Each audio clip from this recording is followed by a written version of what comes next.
Warga Unila, saya berharap ini keputusan politik Unila dan kita sudah menemukan rektor yang terbaik. Mari semua kita berjibaku untuk mendukung beliau agar Unila lebih cepat bangkit.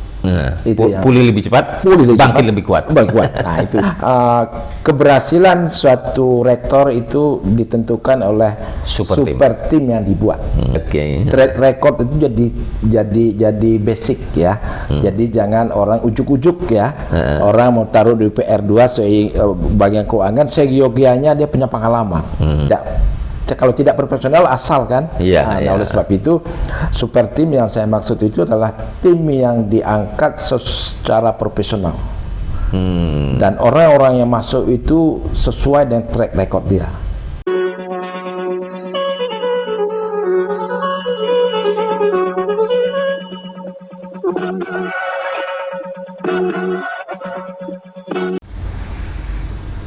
Assalamualaikum warahmatullahi wabarakatuh. Tabi pun pemirsa Gunsan Talk, kita bertemu kembali. Kali ini saya berkunjung ke kediaman Profesor Hasriyadi. Beliau adalah Rektor Unila periode 2019 Prof ya? 2015-2019 sebelum Prof Aum Karamani, dan beliau sudah menikmati 35% suara menteri. Jadi perlu kita juga berikan pertanyaan ke beliau, bagaimana cara-cara memimpin yang baik. Kemudian di era seperti sekarang ini, langkah-langkah ke depan itu mungkin bisa jadi masukan, bukan keputusan untuk Profesor Lucy yang pernah juga bekerja sama dengan beliau. Silakan Prof, kalau ada kesan dan pesan untuk beliau. Terima kasih. Assalamualaikum warahmatullahi wabarakatuh. Tapi pun, ya pun, sebagai mantan rektor tahun 2015-2019, saya mengucapkan selamat kepada Profesor Lucy yang sudah terpilih menjadi rektor Universitas Lampung 2023 sampai 2007, dan saya sangat yakin bahwa Profesor Lucy yang telah menduduki berbagai jabatan yang berhubungan dengan akademik, penelitian, dan yang dari Unila, Profesor Lucy tidak akan sulit untuk membawa Unila menjadi lebih baik di akan datang. Itu pola keuangan atau pola penerimaan itu sebenarnya jalan baik gitu ya, Prof? Saya kira sudah sistemnya sudah sangat lengkap ya, artinya tinggal menjalankan saja. Nah, oleh sebab itu saya berharap Profesor Lucy dan timnya yang akan ke depan bisa melakukan transparansi dalam perencanaan dan penganggaran, sehingga kemungkinan yang tidak baik itu bisa diatasi atau diketahui jauh-jauh hari sebelumnya, saya kira gitu ya. Nah, soal saya kira mutu dari perguruan tinggi ya, di samping ditentukan oleh incoming student atau mahasiswanya, juga ditentukan oleh dosen sendiri, tenaga pengajar. Dan saya kira salah satu yang sudah kita lakukan, bagaimana kita mempercepat dosen-dosen untuk menempuh karirnya menjadi profesor. Nah, itu saya kira jadi salah satu ukuran kekuatan perguruan tinggi adalah jumlah profesor, dan sekarang Unila sudah banyak sekali profesor, dan hampir semua bidang ilmu kita sudah punya guru besar, sehingga saya kira, saya berharap bahwa ke depan mutu Unila akan bisa sejajar dengan perguruan tinggi maju seperti yang ada di Pulau Jawa. Saya dengar-dengar guru besar atau profesor ini tidak jadi dispesialisasikan itu ke bidang keilmuan saja, tidak lagi memimpin jabatan-jabatan. Apa seperti itu, Prof? Saya kira memang di Senat itu tidak lagi semua profesor menjadi anggota Senat. dan itu lebih ke arah perwakilan. Perwakilan. Nah, Dan dalam peraturan statuta Unila bahwa profesor yang ke Senat itu maksimal umurnya 60 tahun. oh, di Senat Artinya namanya. memang kita berharap profesor lebih fokus mengembangkan akademik. Artinya bagaimana profesor itu bisa menjadi Mengembangkan akademik dan ya, penelitian-penelitian. penelitian masyarakat, dan juga membuat buku-buku misalnya kewajiban profesor lah. Itu saya kira memang kita berharap profesor lebih fokus ke sana gitu ya. Kalau saya kira namanya Dirangkul atau apalah gitu. karakteristik dosen itu kan tridharma. Oke. Artinya penelitian itu tidak harus di kampus, dia juga bisa berpenelitian bisa. di mana saja asal dia tentu dalam binaan rektor itu dalam melalui lembaga penelitian sebenarnya. Artinya tidak harus penelitian di kampus. Kalau orang Kehutanan penelitiannya di hutan kan. Artinya kebebasan akademik itu di situ. Jadi kehadiran dosen di kampus itu tidak mutlak dalam ini, karena dia pengabdian bisa dilakukan di Lampung Barat kan, tidak harus ini. Artinya dosen lebih bisa mengekspresikan dirinya dalam bidang riset, tidak harus di kampus. Harus kampus. Nah, jadi tidak ada masalah, nggak ya, walaupun naungan tetap ya, mungkin ada tetap konsultasi atau apa ke rektor itu.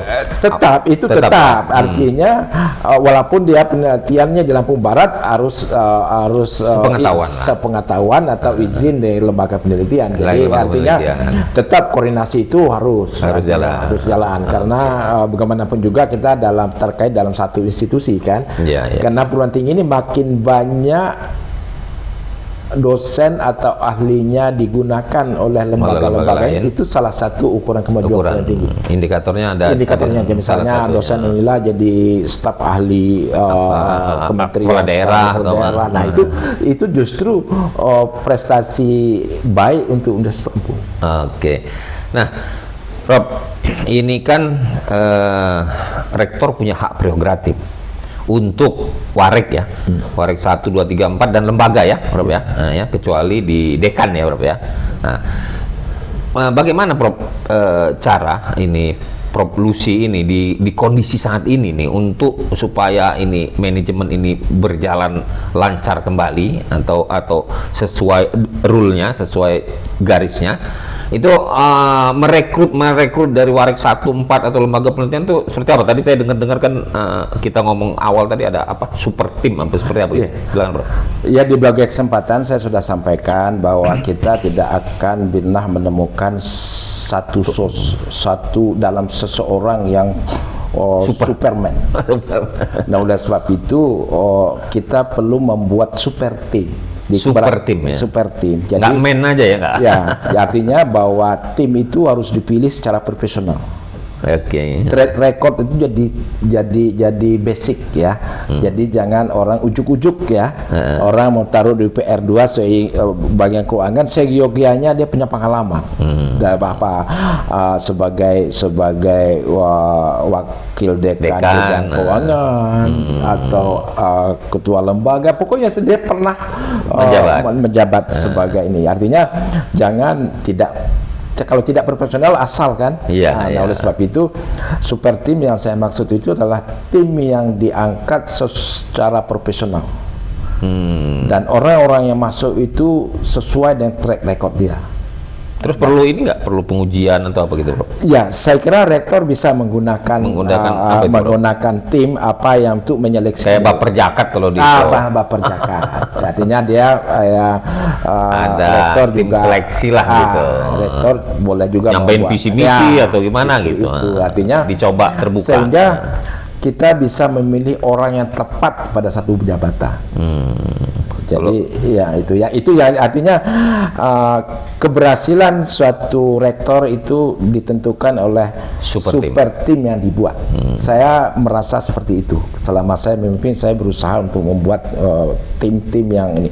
Dan Unila sebagai perguruan tinggi tertua di Lampung, terbesar, mempunyai sumber daya manusia yang lengkap, yang idealis, yang pintar. Semua ada di situ. Semua ada di situ. Sekarang bagaimana kita memilih supaya atau merekrutnya itu ya tadi. Merekrutnya itu, saya kira. Karena semua ada. Ada yang memang diem aja.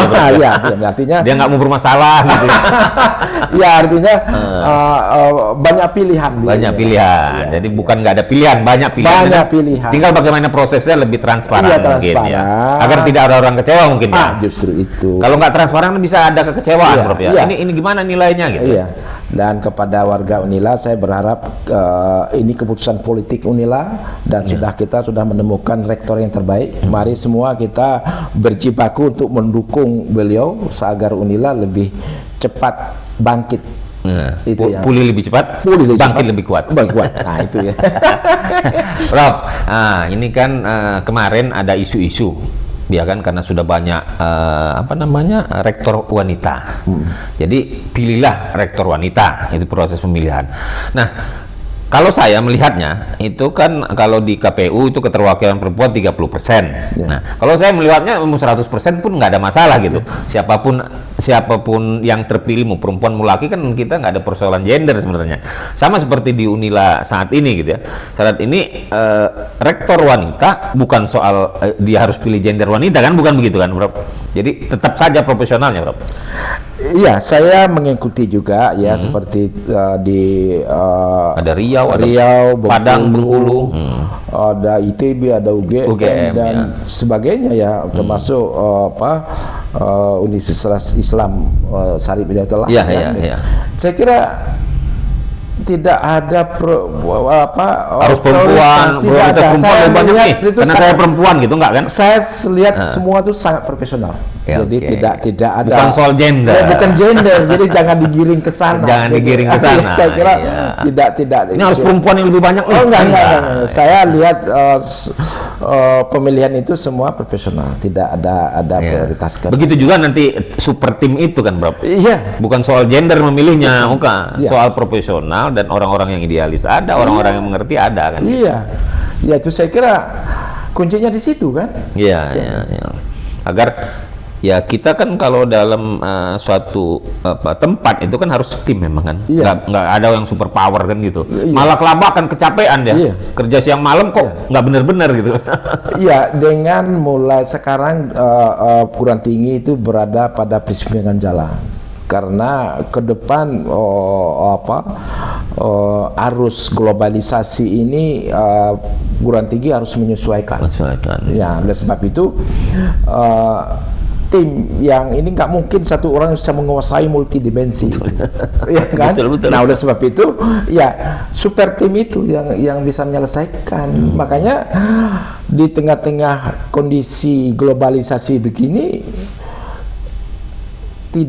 tidak ada saya orang hebat, kami orang hebat. Ya, bukan saya. Bukan saya, kami. Bukan kita. Bukan kita. Nah, itu yang. Nah, kemudian saya bicara ini ya karena Unila ini kan instansi vertikal.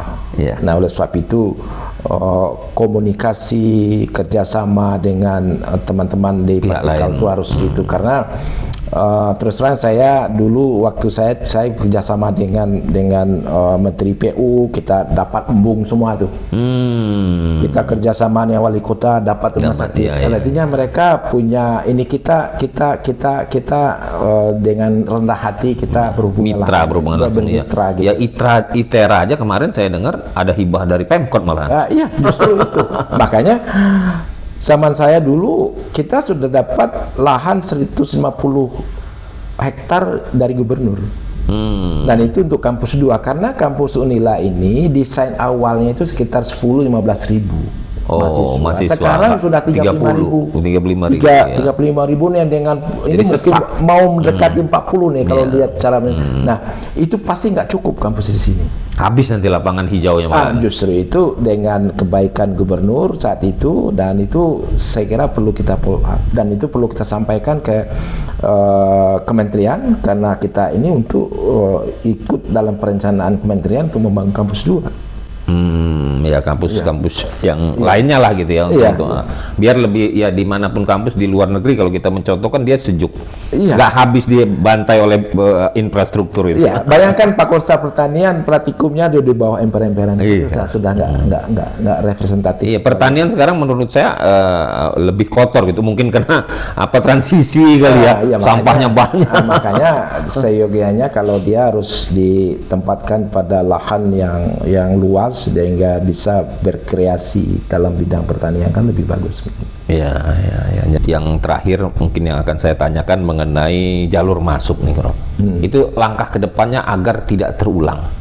Saran Prof. Asriadi seperti apa? Apa transparan atau passing grade dibuka? Gitu? Saya kira transparan ya, artinya taatilah sistem yang sudah ada. Saya kira sistemnya itu sudah sangat. Jangan ada peluang gitu ya. Justru itu. Jadi jangan sampai terulang lagi. Ini kan kita terus terang jadi contoh soal untuk seluruh perguruan Dunia tinggi. juga. Iya, justru itu kan. Jadi jangan sampai kita sebagai perguruan tinggi yang harus menegakkan karakter, justru kita pelanggar utamanya. Nah, itulah yang itu. Ya, berarti kan kalau saya berapa kali saya wawancara dengan beberapa pemula guru gitu, akhlak dan perilaku itu harus berdampingan dengan transfer knowledge ini. Jadi bukan kita transfer pengetahuan aja, tapi ada didampingi. Justru itu. Jadi keutamaan seorang guru dan dosen Iya. itu integritas. Dosa terbesarnya itu ya begini, jual nilai, jual ini, ini. Jadi sebenarnya transaksional, jual jabatan juga. transaksional, benar itu. Jadi seyogianya perguruan tinggi ini jadi barometer Dan karakter. ujung tombak terakhir generasi bangsa loh. Justru itu kita akan mengakhirkan orang-orang berkarakter. Bayangkan kalau dosennya tidak berkarakter. Iya. Ya. Oke, oke. Prof, kita sudah di penghujung, pemirsa Gunsan Talk kita sudah di penghujung. Apa pesan dan kesan walaupun sedikit sudah bisa kita tangkap untuk langkah ke depan Unila. Dan mungkin ada closing statement, Prof, untuk Unila atau untuk masyarakat secara umum seperti apa, Prof? Ya, saya kira saya pernah memimpin Unila dan cukup lama. Saya kira Unila punya potensi yang besar untuk maju, untuk mengangkat nama daerah. Dan mari kita kembali berjibaku untuk memajukan Unila, karena salah satu perguruan tinggi yang ternama itu ada di Lampung, yaitu Unila. Oleh sebab itu saya kira kita mulai hidup baru untuk membangun Unila lebih baik lagi untuk masa-masa yang akan datang. Pulih lebih cepat, bangkit lebih kuat. Gitu. Terima kasih Prof. Asriadi atas kesan dan pesannya. Semoga bermanfaat untuk Unila dan masyarakat secara umum dan penonton sekalian. Kita akan ketemu lagi di acara di program Gunsan Talk berikutnya. Wabillahi taufiq wal hidayah. Wassalamualaikum warahmatullahi wabarakatuh.